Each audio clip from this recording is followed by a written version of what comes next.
Hey guys, welcome to another episode of Bikini in the Brain. And in this episode, we are extra bikini today because we just got extra bikinied this weekend with Ashley Kaltwasser.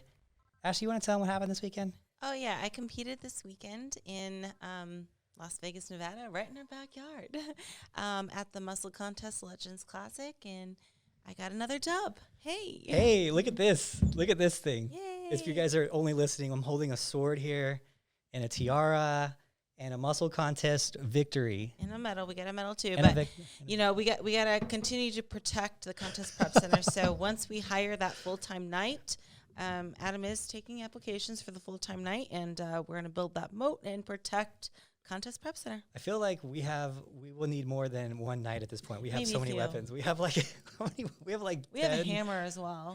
We have quite a few weapons. So good job at protecting us, Ashley. We're we're building a protective wall around right now, which will be done by the end of the week. Right. So that's going to help greatly with maybe some spikes at the top or something. Yeah, we'll actually probably need them in this area.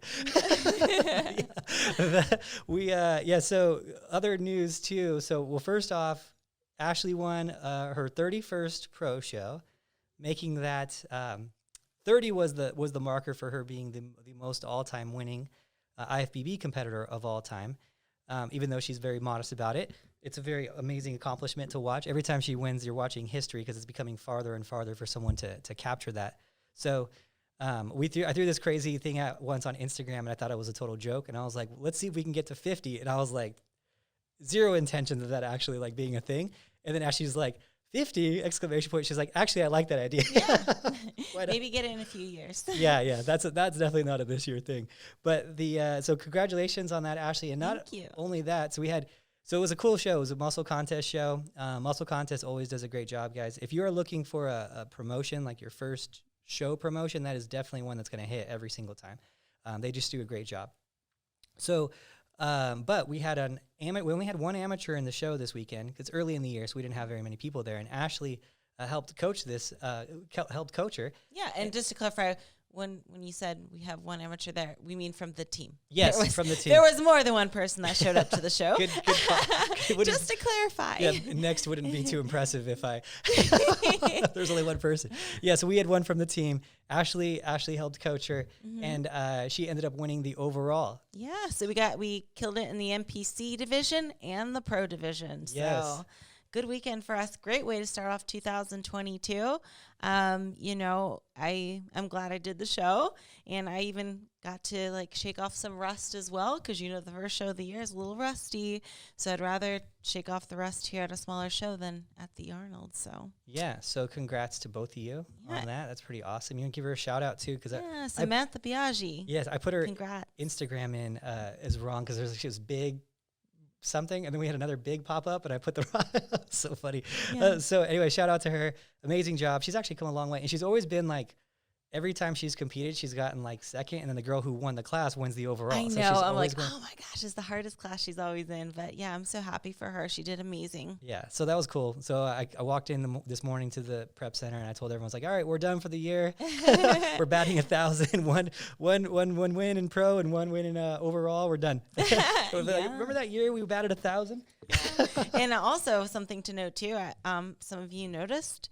I changed up the suit between prejudging and finals. Yes. Which was kind of scary for me because I'm so reluctant to change. Like, really, it takes a lot. It's a big thing for me to change. And I'm always worried, like, oh, well, what if they don't recognize me anymore if I'm wearing a different color suit? Oh, my, So I just, I went for it because I saw the background was actually kind of like the same color as my red bikini. And I was like, oh, well, I guess now or never. I want to change my suit for finals into a tealish suit from Angel Competition Bikinis. But it worked out nicely. And no, it is not the same suit that shines different. It was two different suits. Yeah, people just to clarify. People were like, it's blue in the night, but it's red in the morning. Wow, it changes colors depending on the lighting. Wow. I'm like, no, I don't think that's possible. Not when the color's on two different sides of the color wheel. That's not possible. It's possible to look green in one light and then blue in another, or pink in one light and then red in another, but it's not possible Yeah. to look a totally different side of the color We wheel should go into color. that too one day, like the colors and like the stones and all that with the different color suits and what we're looking for. Definitely. But the it was pretty fun. I was like, yeah, I guess you're the first person with an LED changing suit. Or what about if they invented like a mood stone suit that changed with your mood? That'd be crazy. So anyway, about the show, we should go into the show a little bit too. So Ashley won. It was kind of a cool show because it was her first show back for a little while. Getting the ring rust off of her, right? You know, you got to get back up there, get comfortable again, and you know, generally you got to like make mistakes and learn from them throughout the year. But you did a really solid job. The judges were really happy with everything. In the morning show, it was a little closer in the morning. It was like 1 point difference, and then at night it was really weird. And it's kind of cool to talk about because no one really knows how these shows go. But at nighttime, they judged it again, but they didn't add the scores to the scorecard. And they were judging live just to see if they were going to change any positions, and they actually had the top three out, and then out of the top three they went and they sent Ashley off, and so everyone was like, "Oh, what just happened?" I didn't even know it was happening. It was kind of crazy. It was crazy. So Ashley got sent off, and then I'm like, okay, well that means that she's either clearly third or she's clearly first. Something happened there. I'm like, I can't see her being clearly third. So I think that's the win. Yeah. But I'm like sitting with Sam and Aubrey and everyone, and they're like sitting in the front row, and we're all like kind of panicking. We're all like, our hearts just dropped. We're like, wait, did she just clearly, like, no, she didn't clearly just get third. Like that wasn't a thing, right? Like but then you start second guessing yourself. So your heart dropped too, right? Yeah, I was like, wait, is this good or bad? And then I looked immediately, like, what does Adam think? I was trying to see what you, like your facial expressions, and I just saw you kind of smile and like whisper to like Sam or something. But I was like, I don't know what that means. But I was more nervous when they announced third place because when they announced third place, I'm like, okay, I'm either third or first. So if I'm not third place, then I'm first. Yeah. So hopefully that makes sense when we're relaying this information after the fact. But yeah, it turns out that the finals, I did a much better job and they were really impressed. So I had more, I guess, perfect score at night, but they don't change the scorecard unless the placings change. So it still stayed with that, but that's irrelevant. It doesn't really matter. But a few things that they noted from prejudging to finals is that I came in tighter for finals. And my suit color changed. I also darkened my tan a little bit, and I posed a little bit, harder in certain poses, because what I do is I look at prejudging videos and photos that all you lovely people tag me in, and I can kind of see like, oh no, I should have been more upright here, or I should have like leaned more this way. So I'm always like super critical of those photos that get tagged in, and from that I kind of just adjust for finals. And so yeah, finals I usually look better. Most of the time that's the case. So even like my hair and makeup too, I'll be like, oh, my hair looks better if it's on this side, not that side. So you might notice a few subtle changes from time to time between prejudging and finals, but I think I looked much better at finals, I will say, for sure. Yeah, you got a little bit tighter at finals too, and knowing that was a possibility, we just kept the food really light. I mean, she just basically had like a little bit of nut butter. Yeah. And that was pretty much it. It was like 8 ounces of water for a 6-hour period, and then nut butter, and that was pretty much it. Totally. Yeah. I don't know how these people go for burgers between prejudging and finals. I'm like, what the heck? Like, dude, unless you know you're not going to get like a placing, I'm just like, why? That's so much to suck in. Like, man, you could have the smallest little waist possible on show day. Why would you have a whole burger? I never understood that either, because the weird part about it, this is the weird part about it, because the coaches will either do that like right before the show starts, like the night before, or they'll do it like during prejudging. And then I'm like, what's your reasoning for that after judging happens? Yeah. And like, oh, well, it'll help fill them out. It'll help fill them out, the salt and the fats. It'll help fill them out. I'm like, well, if you knew that was, if they're lagging, if they're not filled out yet, why would you do it after the judging happened? Right. And if it, like, that doesn't make any sense. Right. And how fast do you think this food is digesting, where it's in your muscles in a few hours, like 4 hours, 3 hours, it's all of a sudden in your muscles? And I would say, like, too, if you truly believe that route, that you need all those nutrients all at once or whatever, and that it's going to make a difference, there's much better options of food to choose that aren't going to take up as much room. So on show day, I keep the food like calorie dense, but not taking up a lot of volume. Yeah. And I avoid meat and other hard to digest food items like vegetables and stuff. I would never eat vegetables or meat like before I go on stage, unless it's like a scenario where, like, let's say my finals were at 8 p.m. and I competed at 8 a.m. Maybe. Even then, I'm like, probably not. I would just kind of go with carbs and fats and, Yeah, I would say for a large majority of the people that I have competing on show day, we don't do very much protein at all. Right. I mean, it's a really light amount of protein, really. It's kind of weird for people, contest prep people, to like not eat protein during a meal. They're like, wait, in the morning I'm just eating like rice and nut butter? Like, what am I doing? Like, you think you're building muscle today? Like, that's the goal for today? Exactly. So, like, that food is just sitting there in your stomach, not digesting as fast. Whereas, like, let's say you have like rice cake and coconut oil or something, that's not going to take up a lot of room, and it's going to digest a lot, easier. And that's a good segue into actually our questions that we have. Mm-hmm. So today's going to be another Q&A part 2. These ones are more my questions than Ashley's. Last time it was Ashley's questions, and these ones are mine. And actually, I haven't even looked at all these questions. Or I did, and now I'm looking at them again. I just forgot which ones they are. But I looked at this one here, and it's from Scarlett V Fit on Instagram. And this one was basically about questions were diuretics, natural or not, and carb loading mistakes made, etc. Obviously talking about peak week and what to do there. So here's the thing with Bikini, and I think that there's a lot of confusion on this subject in particular. I think everyone thinks they need diuretics. More often than not, we try to avoid them completely because you're going to sometimes get a great result, and sometimes you're going to get it just goes south so far. And what happens when it goes south is people usually look softer and they look less full, and they just look actually softer. They'll be smaller, but they'll be noticeably softer. There's just, I don't know what happens, but I do know that the fullness of the muscle is not there when you're taking these diuretics if it goes the wrong way. Sometimes it stays pretty consistent. Now, the problem is that this diuretic thing, you got to look at where it's coming from. And this is another issue that we run into in Bikini, is that the diuretic thing kind of comes from bodybuilders, right?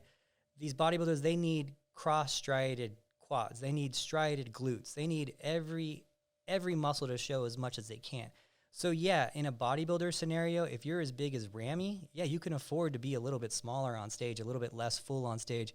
If you're sacrificing a little bit of fullness for that last bit of detail, it's going to push you over the top in a bodybuilding contest. But in Bikini, are we looking for striated glutes and striated quads or anything like that? The answer is no. We're looking for good fit, what I call pretty muscle, which is basically not crazy dense. You want some density, but not crazy dense. You don't want any cross striations. You don't want any of these like deep cuts. In Bikini, it's a pretty muscle. So why do we treat Bikini preps like we treat bodybuilding preps? It's a totally different look, right? So that last bit, this is pretty consistent with a lot of the top coaches. They don't do very many. If they do any, they don't do a lot of diuretics at all. If they do any at all. And usually it's like a one-off scenario. Maybe she needed some to get that last bit because she flew from, a dry climate like Vegas to Florida or something like that, that type of thing. So, but yeah, it's something that I think messes people up more than helps them. And so, yeah, I would stay away from them. And on the subject of like natural, not definitely over-the-counter ones like Expel, you would never need anything crazy for Bikini. So what I say is just do the work, get leaner. That's the important thing, is always you can get that lean if you just worked hard. If you worked hard, you stay lean in the off season, you don't need to do all these crazy things during peak week. And especially with like the carb up too, I think that's where messes people up the most in like a peak week, is like them going too far with the carbs and spilling over. So what I would say during peak week, to sum it up on the peak week, I would say try not to do too much. Try to keep it very similar, very mild, very predictable. A predictable peak week is one you can replicate. Don't be trying to do all these things at the end. That's what I would say. Keep it simple. Try to use the minimum, and that's it. Yeah? Any thoughts? Yeah, it doesn't have to be that serious. Like, I think like a lot of times people take peak week like it's an extreme thing, right? Yeah. And it shouldn't be that drastically different from what you're already doing if you're already in shape. I know a lot of times people even kind of manipulate their sodium and water intake or try to dehydrate themselves. Definitely not necessary. I mean, my salt or sodium and water consumption is basically the same, except for like the day of the show. Because on the day of the show, I don't want like a belly full of water, like a gallon of water. Like that won't look good. That won't look good on the waistline. So that's the only time that I guess you could say I'm consuming less water is literally before I go on stage, because I wonder what I would look like with a gallon full of water in my stomach. It probably wouldn't be that nice looking, but at the same time, I also am still kind of sipping throughout, so it's not a big deal. Yeah. Now, another question that we had, and actually this would be kind of a fun one. Energy drinks like Bang, is it helpful or harmful during prep? And so, here, that's a funny question because it's both, right? If your energy is super lagging in prep, I don't see any reason why not to have one. I don't see any issue with it. The only time I would say it's an issue is if you're taking like a fat burner already, and the fat burner has 300 milligrams of caffeine, and then you're doing another fat burner that's 300 milligrams of caffeine, and then you're taking a Rain that has 300 milligrams of caffeine, and you're getting you're up to like a gram of caffeine a day or something. It could get a little crazy, but I understand that in prep you're gonna sometimes need a little help, and I don't think there's anything wrong with it. Now, towards the end of prep, we cut out artificial sweeteners, we cut out these things. And it's more so, and that's the thing about prep, is that we're cutting out a lot of things at the end, not because, science has proven that it's, going to make you have an extra quarter of an inch on your waistline or something like that.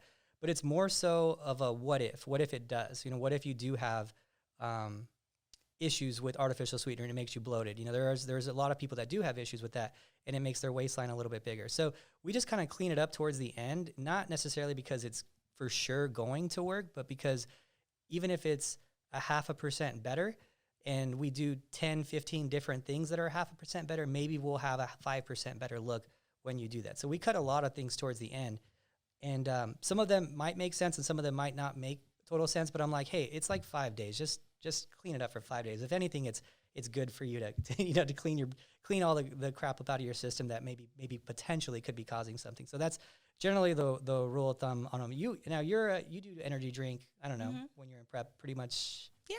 Pretty much, like, I don't know how often you do it. But. Like twice a day. Yeah. I mean, it's I don't think it's an issue unless you have some heart issue, or some people are super sensitive to caffeine, but I think it's helpful. I think there's like a lot of scary information out there because maybe one person died because they had an energy drink, but they also had an underlying heart condition or whatever. I don't think most of us deal with that, but at your own risk, I guess, because if you're really one of those people that are sensitive to caffeine because you don't have caffeine a lot, definitely be careful, because you might feel like it's too much. But I think most people wouldn't have an issue. And, like you said, I pretty much have them until like last week of prep. So peak week is when I cut it out. Yeah. And then I just switched to coffee. There you go. Yeah. So, what's funny is that you can have sensitivities to anything. So that's the thing. I mean, I remember I was prepping Bikini Pro once, and she was like, the only thing that's keeping me afloat on this prep is coffee. And she like sent me pictures like, have you tried this new mix? It was like a cinnamon like spice mix from Penzi Spices that you put in like coffee. And I was like, no, it sounds really good though, right? So she like sent me a picture of it, and then she got her food sensitivity testing back, and it was her top two things that she was sensitive to was coffee and cinnamon. I was like, that's such a tragic response on that. That was like the worst case scenario.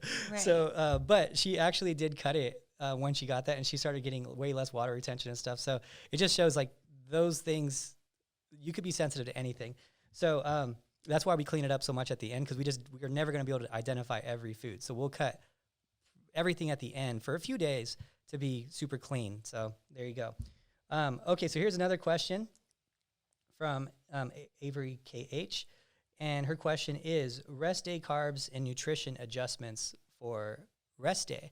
So that's a good question, because a lot of people are going to have adjustments on those days, because you got to understand you're burning a lot less calories. You don't need as much recovery because you didn't just work out in the gym, so you don't need this crazy post-workout. And so what I'll typically do for someone who's going to be in on their rest day is I just don't have any of the high glycemic carbs in their post-workout. I generally will still have the protein, but if they have, let's say, 50 high glycemic carbs post-workout and 30 grams of protein, I'll say just have the 30 grams of protein. Don't have the carbs. You don't need the the extra calories, you don't need those extra. If it's 50 carbs, it's 200 calories. You don't need those extra calories because you didn't burn as many calories today anyway.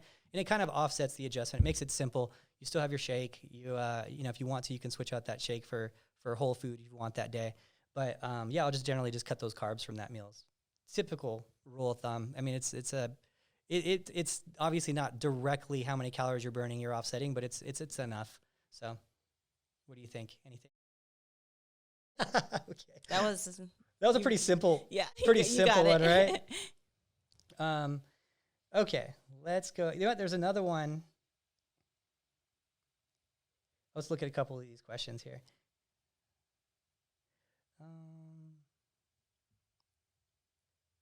Ooh, that's a good one. Okay, heavy compounds. So this is a question I get a lot. I get asked a lot. Heavy compounds thicken the core or not? So that's going to be one of those things. Here's the thing, like it's a hard topic. It's a hard thing to discuss, hard to know for sure, because how are you going to get a group of people to like, you're going to need probably like a group of 20 people doing compound movements and not doing compound movements, and then checking their measurements on their waistline and making sure their diet doesn't change at all, so they don't have any natural like fluctuations of their waistline by being leaner or being softer, to see if their core is getting bigger or not. Or I guess you could do a DEXA scan and like see how much their core has gotten bigger or whatever too. It's a hard thing to prove, and that's the problem with bodybuilding, just like we talked about with cleaning up your diet at the end and as like a just in case. Hey, we clean it up just in case. It's just a few days and maybe it gets your waistline a little smaller. This is kind of one of those things too, where it's like, well, in bikini, we want a tiny waistline. We don't want to build out the waistline. So the popular argument is, the more total body exercises you're doing, the more like CrossFit style total body workouts, powerlifting workouts, heavy things that are compound movements, the more likely you are to use your obliques and use your core. And maybe it's going to make it a little bit bigger. It's one of those things where you're like, well, if I can not engage it at all, and I'm trying to develop, a statue per se, we were trying to turn bikini people into a statue. We're trying to turn them into something they're not supposed to be. Tiny, tiny waistline, big glutes, big shoulders, nice V taper, right? So if we can accomplish the same exercise, accomplish the same thing without doing all these crazy, super heavy squats or whatever, like why would we not try to go that route just in case? That's kind of the rule of thumb on it. So I'm kind of in the middle on it, to be honest. I don't think it makes a huge difference, if it makes any at all. But if you have someone who's like, let's say like Ashley, who's, we're talking about splitting hairs at the very top level, maybe that's the difference, It's hard to say. So I'll generally err on the side of caution, but I'll also listen to the athlete. If they like doing squats and they have fun with it, and maybe that's the day that her and her boyfriend work out together or something, then why not? And then as we get progressively at the higher and higher levels, we'll probably start talking about, hey, let's maybe cut those, heavy deadlifts and heavy squats, and maybe that'll make your waistline smaller. Maybe that'll be the difference. So that's a tricky one, because I think a lot of this, you can limit it so much that it doesn't become fun for anyone anymore. And I don't want to like take away people's fun. And that happens a lot in prep. Like you've been really good because you enjoy prep, you enjoy your workouts.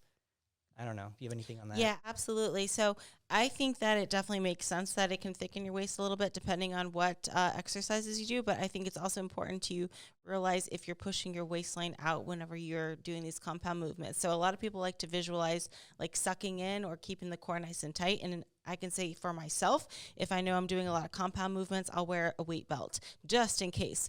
So that makes me aware that, hey, I'm not engaging my core, because especially for me, I don't want to engage my core more than it's already being engaged, because I know my abs have a tendency to get a little bit too much for bikini. So in bikini, you want those flat, toned abs, but you don't want them to be like 3D abs. So, just to be safe, I always wear a weight belt when I'm doing compound movements, especially. And if anything, it will help. And, I think it's like, it's a thing that a lot of us bikini competitors do. You'll see us wearing weight belts all the time, even if it's for something like shoulders or whatever, because it reminds you to keep your core nice and tight and that you're not pushing out your waistline or anything like that. Yeah. So that's a good thing too. So with the weight belt, it's funny because we wear the weight belt different than like a power lifter would wear the weight belt. Like how you wear it is to kind of like keep your obliques from engaging and whatnot. Yeah. And then the way that powerlifters will wear the weight belt is they'll actually wear the weight belt, and then they'll put pressure, like when they're going down in a movement, they're like in the deep end of the squat, they'll actually shove their stomach like forward. They'll push their belly out. So they say belly to the floor, when you're doing that. And what that does is it pushes pressure on the front of the belt, which puts pressure on the back of the belt to help support your spine a little more. So it's like you're kind of pushing your belly forward to create more support on the spine through the belt. And that's what like the powerlifting movement would. But if you're a bikini competitor, you're doing the opposite. You're doing vacuums and keeping the core tight and actually trying to keep your waistline small. You're definitely not trying to get it bigger to support. So that would definitely be a time where you don't want to be doing that. And you could see that in powerlifters. Do they have bigger bellies because they're heavier because they're trying to eat as much as they can to lift as much weight, but do they actually physically have bigger obliques from doing that maneuver all the time, or is it just from the compound movements? Well, it's hard to identify which one that is. I would say it's probably a combination of both. So in the bikini world, I would probably, instead of doing, if you're really concerned with this and you have a really big waistline and you're trying to get to the pro level and you're trying to really progress this as fast as you can, and you don't care about the having fun part of it in the gym, then yeah, maybe more isolated movements where you're not doing, heavy squats and heavy deadlifts might be a benefit to you of a couple percentage points, right? And so, every point matters, and it just kind of depends on where you're at with your career. I just don't ever want it to not be fun and you're so regimented where you lose all the fun in it, because that's when we lose people in the sport. When it becomes not fun, like the only reason Ashley can do so many shows is it's fun for her. She actually genuinely likes it and likes prep, and it's, creates habits in her life and routine in her life, and it works, But if it was not fun and she was grinding and just hated it, she's not even enjoying going to the gym now, like it's not going to last very long. And so that's just something I always want to take into account. I see it happen way too often. And someone loves prep, and then they meet the wrong coach, and he just grinds them out all the way. And then they say, "Oh, prep ruined my body." And I'm like, it's not prep that ruined your body. It was the way you prepped ruined your mind, and now you don't enjoy it anymore. So now your body's suffering, and now it's like, "Oh, prep ruined my body." It's like, no, the reaction of the hard prep that you weren't ready for now is ruining your mind, which is ruining your body.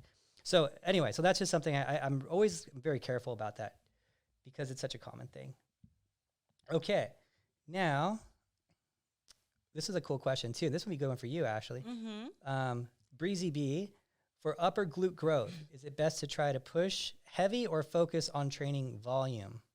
Oh, both. Yeah, exactly. Both. You got to switch it up, because if your muscles get too used to a certain way of training, then it's not going to challenge it. It's not going to grow. So I would say, mix it up. Do a mix of both volume and those heavy lower rep sets. But also, you can switch it up even more by doing burnout sets or drop sets, or even adding bands. So there's other ways you can challenge a certain muscle group rather than just thinking like volume versus weight, right? There's so many other things you can do, as well as different exercises as well, and trying new things in the gym so that you're always challenging yourself. And I think that's not only helpful for your muscles, but also your mind. So you're not just going through the motions every single workout. You're doing something new every time, which can kind of keep you a little bit more focused, rather than just like, oh, same workout I always do. I always do glutes on Tuesday, and I do these exercises with this weight and this amount of reps. You always got to switch it up. Yeah. And so in terms of the glute muscle, we're still learning how fast someone can recover from this, from the hard workouts and training volume total. And I honestly think we're a little off on it from what our collective data is so far. Like, I think that the mindset of how long we need to recover, I'm kind of a big believer in that at this point now, that we've been a little bit off on how much volume someone can handle. And the problem is again, it comes down to the studies, and you hear this being like a common thing with me. It's like always the studies, because if you look at like studies, they're going to say, oh, you need whatever. You can work it out, 2 times a week, 3 times a week max. And, your volume can't be too intense and all these different things. But the problem is that they're not working with these super advanced people that are eating perfectly their nutrition and supplements and all that. And then you're starting to see it with these wellness competitors. And it's funny, because this happened a long time ago with abs too. It's happened with, the first time I saw it was with abs. It was men's physique abs.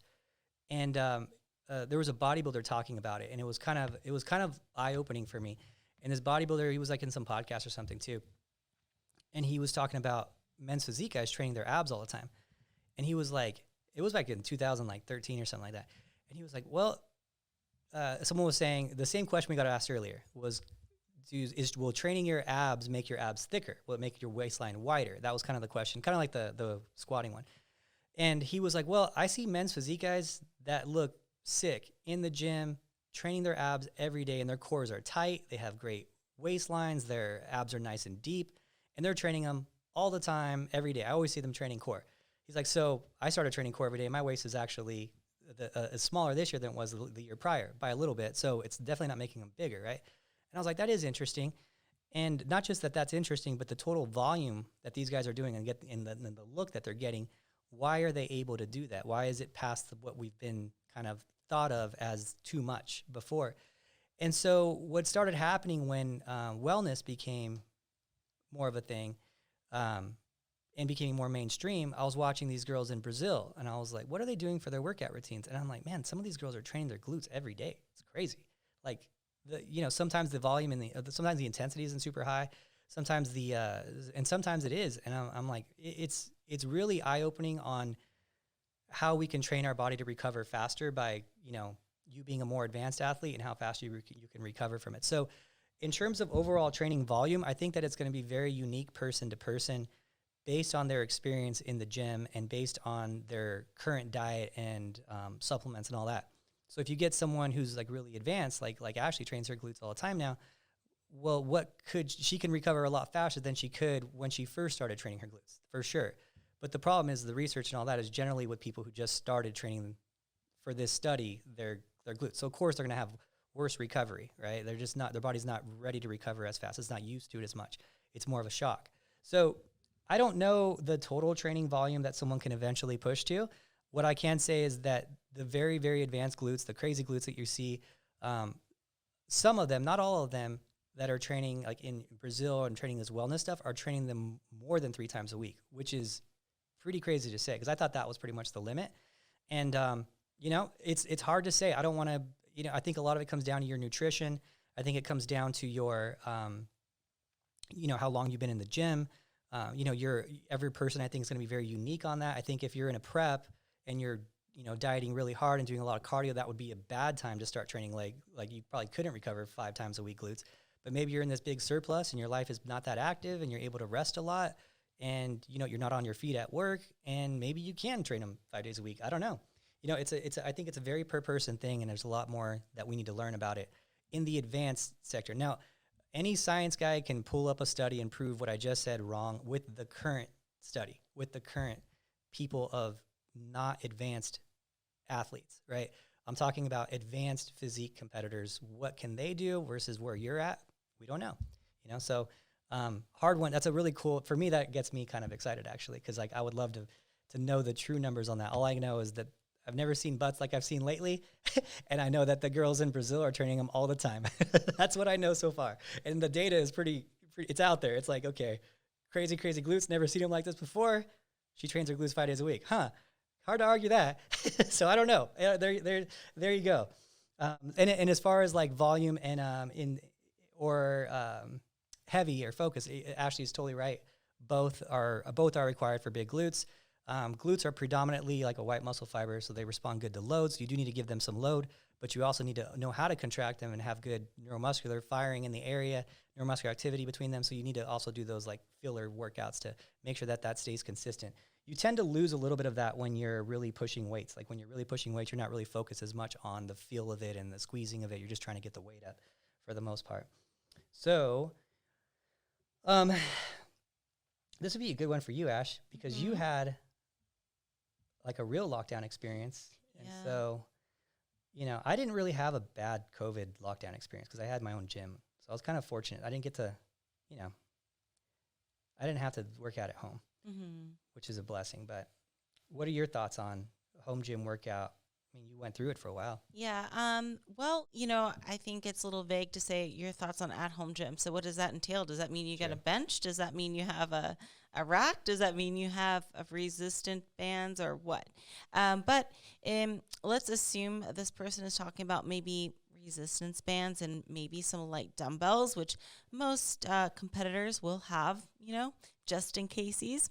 I think they can get the job done for a while. However, I can't speak for everyone, but there does become a point where it's like, yep, this isn't the same. I think when I was in lockdown for the COVID in 2020, for the first month, I'm like, okay, yeah, I'm getting all my workouts. I'm feeling good. And then after that, I'm like, yeah, this is not the same as the gym. Like it served a purpose. It got the job done for the time being. But at a certain point, it's like you need to challenge yourself a little bit more. But I guess it depends on how seriously you're taking the sport, or what are your fitness goals. Are you just trying to keep in shape, or are you actually trying to prep for a show? Because if we're talking just resistance bands and very light dumbbells, it's going to be very hard to prep for a show. Versus like the gym. So, that's what really made it difficult to prep for shows in 2020 is some people had access to gyms. Some people didn't. I flew quite a few times to Colorado just to train at your gym. But, for a month there, I was just doing body weight, resistance bands, and dumbbells. And I remember I was even getting creative with my cardio, and I was doing like the stairs of my apartment complex every day. And it's difficult. It really is. And it just gets very repetitive and boring because it's just not the same amount of challenge, I guess, That would be my biggest thing is that we've all heard that treadmills turn into clothes hangers, like clothes racks, right? They call it. And so I've never been able to work out like in an apartment gym for a long period of time. It just is too, my only apartment I ever lived in was really small. So I guess there's that. But the gym itself. So I find that the motivation is the hardest part for people on their home gym. And if you're trying to be like a full, let's say you're like, I want to be a bikini pro, you're going to probably need a really nice home gym. You're going to need a big one, So there's just certain things that you really want to isolate. You really want to isolate your hamstring and a lying hamstring curl. Yeah, you could do glute bridges. That's not going to be an issue. But there's just certain things that you're going to really need to develop a top level physique. So I would say getting started. Yeah, that's great. But if you're trying to advance and get to like pro level, like there's just no substitute for certain things. You could try to substitute, but there's just some, and then the motivation part of it, I think, is just such a big factor. Yeah, and I think it also depends too. Are you a person that has the right amount of muscle needed for your competition, or are you trying to build muscle? Because that's also going to make a big, factor as well. Because probably easier to maintain, but to put on, and challenge your muscle, it's going to be more difficult if you just have resistance bands. So yeah. So we got another good question. This one's perfect for you because it's referring to Olympians, and that is what you are. So it says, do top bikini Olympians chase PRs? So for those who don't know, PRs are as a personal record. So like how much weight you can lift. Is Ashley trying to go from 100 pounds to 200 pounds this year on her squat? My personal records lie within like how many shows can I compete in, how many can I win, like, you know what I mean? Yeah. Those are my PRs, but I do not pay attention to the actual weight itself. And even on a day-to-day, it's like it could be different depending on how fatigued I am and how sore or how motivated I am or how energized I am on a certain day. But I don't know many competitors who are that concerned about lifting the actual weight, like unless you're kind of dabbling in like powerlifting or weightlifting in addition to training for bikini. But assuming you're not, I don't see anybody that gets that excited when they hit a PR or is trying to, because if you think about it, the way we train, we're not training for 1 rep maxes. We're training like, multiple reps. So yeah, no, I would agree. I don't know of any who do. Yeah, unless they do the little dabbling in the powerlifting and stuff, but yeah, and I don't know of any like I don't know of any Olympians who dabble in powerlifting. I know like amateurs and stuff, but I've never seen anyone. I don't know if there's a correlation of that, but no, I've never seen it. I don't think I've ever seen it. It's not really important, Yeah. How much you lift is not really that important. It's how much you can grow and improve. It's not, and when I say improve, I mean physique, strictly physique. Yeah, we're not talking about like improving your 1 rep max or whatever. We're talking about physique. Our sport is only focused on like your physique, right? When you step on stage, the judges are not going to mark you up or down depending on how much you can bench press. They don't care. They wouldn't even know. It's about your physique, strictly physique. Exactly. Yeah. So, and that's another thing too. We hear people asking like body fat percentages and body fat, and like it's not a body fat contest. So don't like put so much into it. It's good for a marker and to know where you're at, and it's like good for that stuff. But some people are like, oh, I want to get down to 12% for this bikini show, and I'm like, if you look like you're 12% and you're 15, who cares? Yeah, and everyone's different. They hold it in different places, and some competitors can get away with being leaner. Some competitors can get away with being softer. I, for one, I'm certain the judges prefer me leaner, and I think that's correct because I look better at a lower percentage of body fat in comparison to the others. And for me, it's like, we've tried to be softer and stuff before with a higher percentage of body fat. It just doesn't look quite as good. I don't pop as much. So I kind of found my look and what the judges like and what they want to see me at. So, and then they might tell another competitor with the same amount of body fat as me, they might tell her, oh, you're too lean, because her body just doesn't look the same. And, so it's going to vary the body fats too. Yeah, so actually, Cortland asked another good question too, which is pretty cool. What do you see new competitors consistently doing wrong? That's a cool question. And I want to go back to the original question we had where we're talking about like peak week and stuff. I think that is the biggest thing that everyone does wrong. Everyone thinks so much. And you could just see just the amount of questions I get on peak week, And I'm always like, it shouldn't be this hard. Like you should already be mostly ready. The peak week is not for this drastic change. It's just for filling out the muscles a little bit more because they might be depleted, and you should be lean enough where you don't need anything else. Like if you saw Ashley's peak week, she'd be like, "This is it." It's like the easiest week. You'd be like, really, this is it. This is what all the science, all the stuff that you've been doing for 20 years is what you know. You tell her, okay, have 200 carbs on Tuesday and have 150 on Wednesday, and then we'll keep it light Thursday and Friday this time. Yeah. Literally what we did. She won a pro show. And the workouts get less intense too as we get closer to a show. So peak week isn't about like, I guess that's not the week to put on muscle. That's not really the week to, you might be able to get a little bit leaner, but ideally if you're already ready, it should be the most easy week out of all of them. Like during peak week, my training is very much like simple, like especially closer to a show. I don't even work out the day before. Even before that, the cardio is reduced, and the reason why we do that is to reduce inflammation, right? So it'd be really stupid to have a huge leg day right before the show, and then I'm all inflamed and I'm sore. So to reduce that inflammation, keep the workouts, keep the blood moving, but you don't want to go too crazy. You don't want to, damage your muscles too close to a show, because with inflammation comes that water retention. Yeah, we usually go like 70%, 80% intensity before a show. And then a lot of times we'll do full body stuff for people. And sometimes we don't do full body stuff at all. We just keep the workouts going. With Ashley, because Ashley is going to be a little different than some, because she does so many shows that if she did total body workouts during the week of peak week, well, then she'd be doing 15 weeks a year of total body workouts. So it's not really, when you talk about having 52 weeks out of the year, that really messes things up, like over the course of a year of trying to make improvements on key areas. So for her, we just keep the workouts the same. There's no, we haven't done the total body thing in years, just because you compete often. So it's, so that's the things I think people mess up too much. So like, just to go over, and I don't even care if you guys know, because you're not going to be able to replicate the look with the same peak week. Ashley's peak week was what I just said. It was 200 carbs on Tuesday. It was 150 on Wednesday. And then we went light on Thursday and Friday. It was like 75 and 60 or something like that. There's nothing crazy. Supplements didn't change. We don't do any diuretics, nothing like that. Like it's just simple stuff, guys, like reducing cardio, continue with the workouts, not as intense. Don't work out on Friday. Have some carbs. It was like, that was it. Yeah. But these people come up with these crazy. I mean, and I used to do it too. I can't blame them, because you want every advantage you can for your athletes. And back in, when I was first starting, I was like, well, me knowing all this stuff and researching is going to give me that advantage. And all I did was make it harder to have a predictable outcome. So now my peak weeks are super easy. And that's for amateurs and pros. And I'm like, and then sometimes the amateurs kind of, like a couple times a year, I'll get amateurs that kind of don't even, they think I'm not doing enough, because they have this misconception in their head that they need all this crazy stuff. Mm-hmm. And they'll be like, well, this wasn't that much. I'm like, well, are you in shape? Like, if you're in shape, why do you think you need more? Like, why do you think you need more? And that's always the thing. I would say people mess up their physiques more during peak week than make it better. Yeah. I think as a large sum, in the NPC level especially.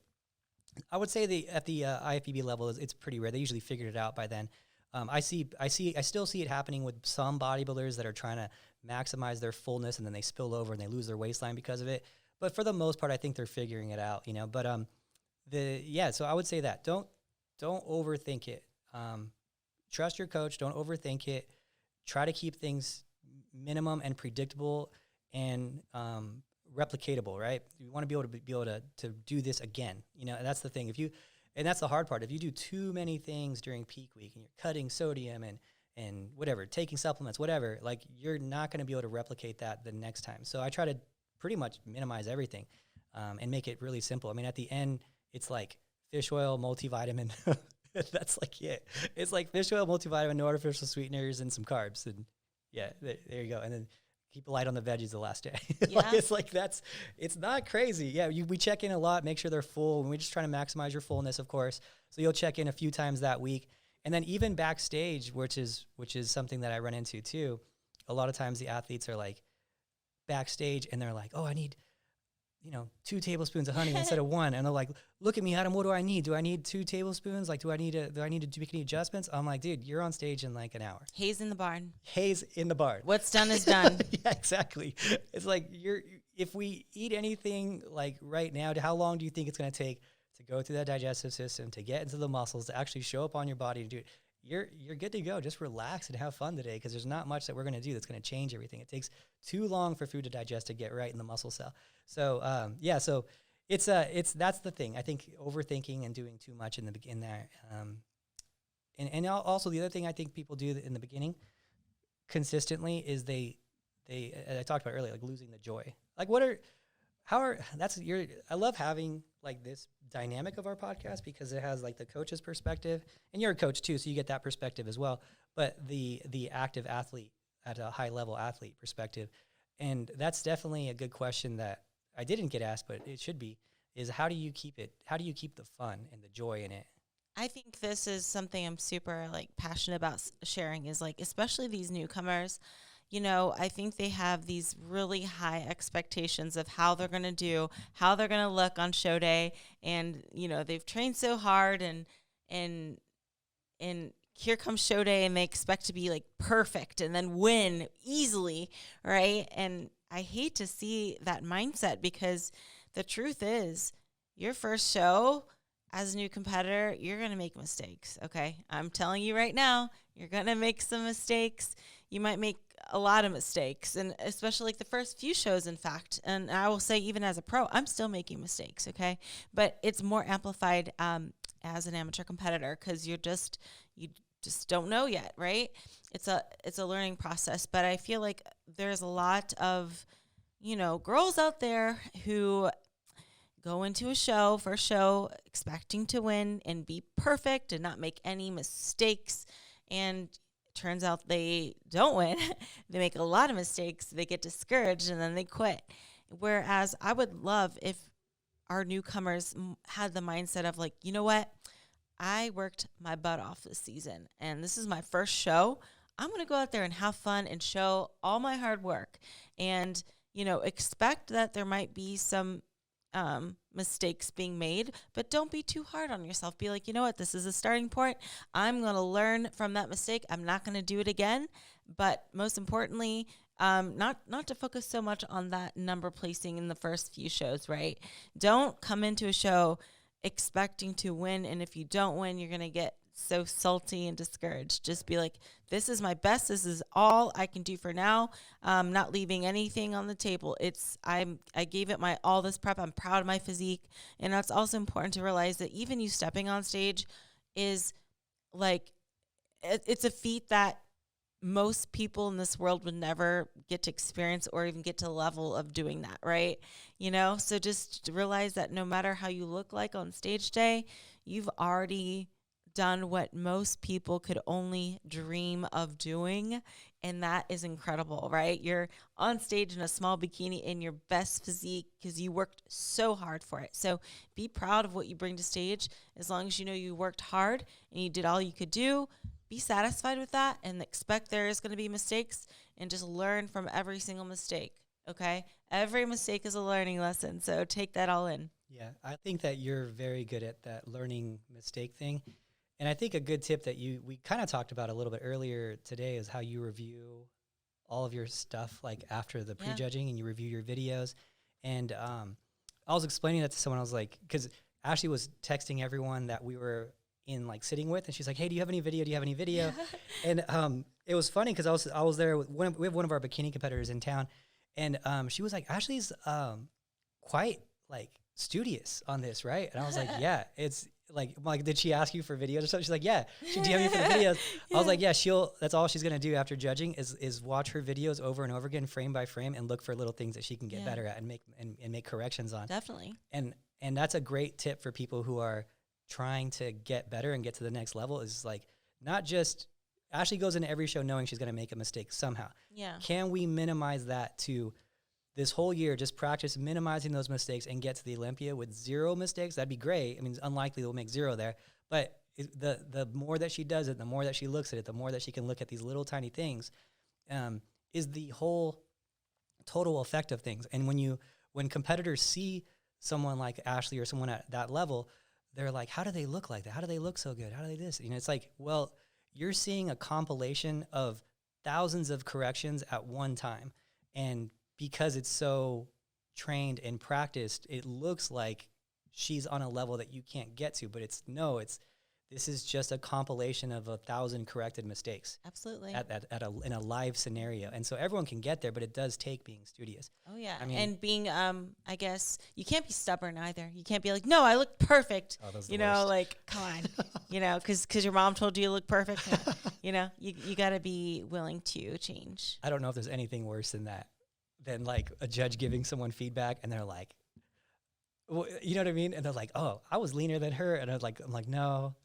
Even if you were, Yeah, everyone, much, yeah. hey, everyone looks different, and everybody, like, nobody holds the same body fat the same way. So maybe they did say you need to be leaner, even though the girl that won was softer, because maybe you would look better leaner, but she wouldn't look any better if she got leaner. Yeah. So yeah, but I think like a lot of times we get the family members and friends, they get to their heads, right? Just because your friend and your mom and your dad and your aunt and uncle said you should have won, you looked perfect, what were the judges thinking? They are not the expert on the sport. Yeah. And even if they had some knowledge, there is some bias, right? There is some bias going on there. So take that in consideration. You're always going to favor who you know and who you're close with, especially family.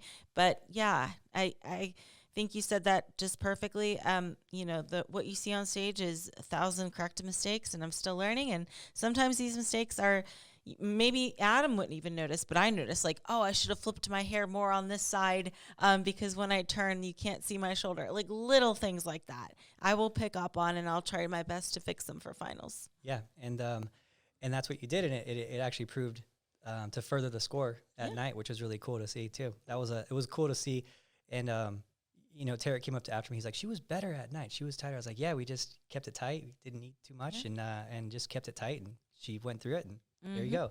And so, so that's a cool thing to learn for anyone out there who's trying to get better and really trying to be at that next level. You should study your videos and look at them and pose and replay them all the time. And there's a lot of things that you could be doing to make those improvements on a daily basis.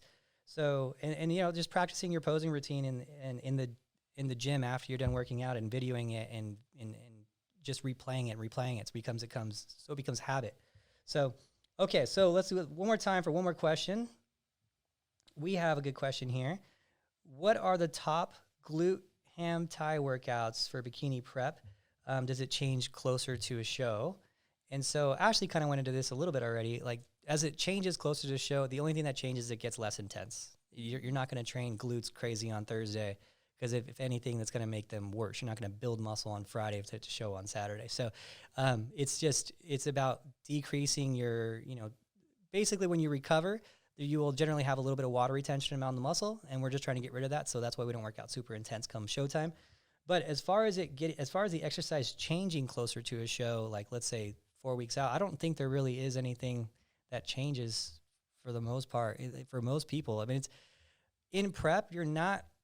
So here's the thing. Okay, you can build muscle in a caloric deficit. So if that blows your mind and you don't believe it, look at Ashley's pictures from start of last year to the end of last year. She definitely made some glute improvement, built some muscle, and actually weighed more at the end than at the beginning of the year last year. I think it was by about 3 pounds, if I'm right. It was like... I'm not sure. I think it actually stayed the same, because my first show of last year, actually I was... Well, before you went to Europe, I guess. Before you went to Europe. Oh, yeah. I mean, I think I lost weight Yeah, after Europe. Europe. To be fair, yeah, I got a little too lean after that, but I did maintain for a long time, like 122, 123 throughout the year. But as you saw, like even at the Olympia when I was probably like 122 or so, I had much better tie-ins than, let's say, at the Wasatch Warrior, which was in the beginning of the year. Same weight, much better tie-ins. Yeah, I think we had to look. I think it was a couple pounds if we look at some of the shows, show to show. I think it was 3 pounds at one point. I think you were at 120. Weren't you at 125 at one point last year? Like in a lean last show year, prep state? I feel like we were for at least one of the shows. One show I was, yeah. The first show of the year. I was like, but that was like a few days before the show. So I don't know. It's hard to say. But I usually hover around that 122, 123. Except for when I went to Europe, I got too small. Yeah. I was like 118. Oh. Yeah, she got little. Small. Yeah, so you can build muscle while in your caloric deficit. Now, the thing is, you're not going to build a lot of muscle when you're in a caloric deficit. There will be some hindrance to it, to some capacity at least. So when you're in a prep, you can't expect to build a ton of muscle. You're probably not going to build a ton of muscle. And so because of that, I wouldn't really worry about so much about what exercises am I doing during prep to build the most amount of muscle.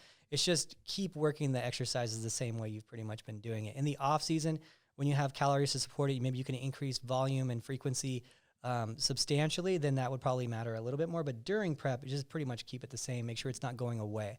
For the most part, when you're in prep, you're just trying to keep the muscle that you have.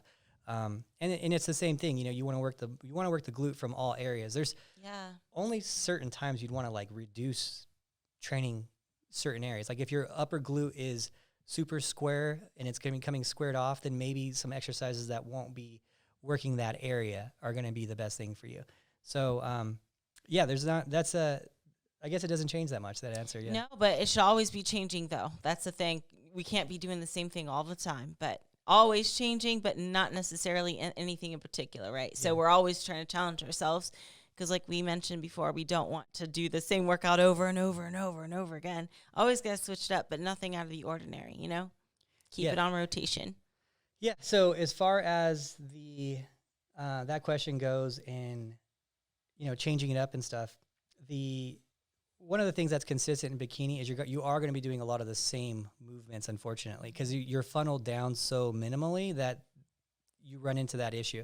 Because we got to think about like what exercises. I get this question a lot too, like what exercises and how, you'll get regular people who are going to, let's say like a CrossFit class, and they want a new workout like every time they work out at the gym. They're like, I just want it to be fun. And I'm like, well, you're kind of funneled down to this bracket of very minimal options within that brackets, because you could look at bodybuilding, you could look at the whole thing of bodybuilding, you could look at, or weightlifting. So you look at like your powerlifting, your strongman stuff, your bodybuilding, your bikini building, all that. And so you pick bikini building, right? And then you go down to a subcategory of bodybuilding. So now you're in bikini. Okay, what's good in bikini? Well, you need good glutes, you need good hamstrings, you need good shoulders, good V-taper without a big waist, not too much detail. So like, okay, what are the exercises that I need to focus on more? Okay, now you're in those.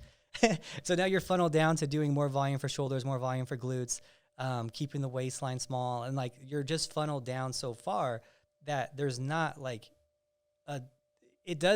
when you funnel yourself down so far, I would say it's not as fun as like a CrossFit workout. You're not going to go in and get a crazy new workout every single time and have that. You are going to be doing a lot of the similar movements throughout your career. So again, keeping it fun, but still keeping it focused is a thing. Now, training with intensity in terms of volume, in terms of it should be changing in terms of intensity versus like how much weight you're lifting. You should be getting better each time you're in the gym a little bit, whether that's doing an extra rep or an extra couple pounds or extra concentration where you feel it a little bit more this time than last. Those are the things you kind of should be focusing on in the gym. But you also want to make sure that you're always lifting, especially a key area like the shoulders, the glutes, the total muscle, the front delt, the rear delt, the mid delt, the upper glute, the tie-in part of the glute, the outside width of the glute. Like everything should be targeted in its own muscle group, so you can make sure to completely work the glute from all angles and develop, a well-developed glute.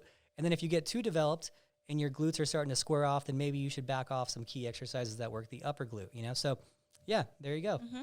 And also I wanted to point out to you, remember when we did the little sensor test with what exercises would target my glute ham tie-in? Yeah. Remember that? So Adam and I did a little experiment because at the time my glute ham tie-in was lagging. And I was like, I wonder which exercise would be best for these bad boys. So we tried a whole bunch of different exercises like RDLs, lunges, many, many different ones. But we found the one that the sensor picked up most, I guess, muscle, what would you call it? Muscle engagement. Yeah. Was actually just a lying hamstring curl for the glute ham tie-in, which actually I did not expect because I didn't know it reached quite that far. The best, my guess was like an RDL, honestly. I thought okay. The lowest. Yeah, I thought, okay, because when I'm exercising, I felt like I felt it in that little under glute area the most with an RDL, but it turns out just a lying hamstring curl, pretty basic, targeted that glute hamstring tie-in the best, like right underneath the butt cheek, the little V's that you see underneath the butt cheeks. Yeah. That's what I call them, little pinch V's. So that's some interesting information. And maybe that's not the case for everyone because we're all a little different, right? But for me, lying hamstring curl got the glute ham tie-ins the best. Yeah, that was a shocker to me too. Mm-hmm. And then I started using it on a lot of different bikini people, wellness people. And I found that to be not as crazy as I thought. It was more consistent than I thought. But based on postural alignment and stuff, I do think that your stuff is going to be a little bit different because your back is so arched. Yeah. Yeah, Ashley has like a really, so there's this thing called an anterior pelvic tilt where your lower back kind of arches. And you want to do that in bikini, but Ashley is actually built like that. I walk like that every time. I lay down on the floor. My lower back never touches. Yeah, it's crazy. It's actually... It's good for bikini. It doesn't cause me too much issues, but yeah, it's pretty extreme, like just how she walks around. If you guys ever see it, she's like built for bikini. But in that scenario, and another cool thing too that I haven't talked about yet on the podcast is if any of you guys are going to the Angel competition bikinis, we call it fashion show. Is it a fashion show? I'll be there, and I'm going to be there a day early on Friday doing a glute seminar, and we're going to do it with Ashley too. Yeah, I'll be there. Yeah, and we're going to talk a little bit about that, like postural alignment and how to optimize your contraction in the glutes by corrective stretching and things like that too to get maximal engagement in the glutes. And so in a scenario like Ashley, maybe that's not for everyone where the lying hamstring curl is going to be like one of the better ones for her. But you got to remember, like because she's arched, her glutes are more stretched because she's arched in her back. So it naturally stretches the muscle, which makes the hip flexors a lot tighter too. So we're going to go into that a little bit at that. So if you guys aren't going, or where's it located? Is it in Kansas City? Kansas City. So that'll be fun. And that's like I think 5 weeks away. MCI. Right? Yeah. MCI is the That's airport. Right, MCI airport. Okay. So look up on their website and their Instagram, Angel Competition Bikinis, and that's who did Ashley's suits. So shout out to them. So I'll be there doing that. So we'll go into a little bit. I'm sure we'll have some video to post on that too. And he's going to be walking in the fashion show too. Oh, I'm going to be walking, I think, this time too. Yeah. You better be practicing. I practice my walk. And your facial expressions. It's so unfair too, because okay, I could get along with you great in videos, and we're both pretty advanced at shooting video and content and all that stuff. But when it comes to walking, I mean, come on, that's not I have to go always next to you, who's the premier walker. Oh, but here's the thing: you're gonna be walking in tennis shoes, and I'm gonna be walking in heels, so you're gonna definitely make me look bad. I've seen you hit cardio in your heels though, so I don't think that advantage is as bad as we think. What Ashley likes giving me a heart attack. So one time she's like, "Hey, could you film this real quick?" And she went full hit on one of those treadmills that don't have the beltless treadmills. So she went full hit in heels in a bikini. I don't know, what were you running? 12 miles per hour? It was pretty fast. Oh, faster than a cheetah, man. It was faster than a cheetah. I don't know. It was crazy fast. I thought she was gonna jog or something, but I was like, really? You went all out, hit sprint? So anyway, I guess that is basically it for today. That was my outro. This is not a very good segue. Yeah, we need an amateur podcaster. We need to work on that. You got to match your outros with the new set because it's pretty epic. Yeah, so. We'll leave the outros to you. I'm an amateur competitor and amateur podcaster. What are you gonna say? But you've got a good radio voice for advertising, and I'm sure you can think? For an infomercial when you want to. Yeah. That's the my infomercial accent. still my favorite thing about the podcast is when someone doesn't recognize me, but they recognize the voice. That's my favorite thing. Yeah. So, all right, guys. So thank you guys so much for watching. Keep those questions coming in. You can text me those questions. The number will be in the post, which I always forget the number. And I guess that's it. Yeah. You should have that on the screen sometime, Yeah, like your probably number. should. Text questions too. It's on my Instagram at Team Elite Physique. The number, but actually the Instagram. That phone number is actually me. So I don't have an assistant that gets back to those questions, and I answer most of them, if not all of them. So anyway, yeah, thank you guys so much for watching. We'll talk to you later. Bye.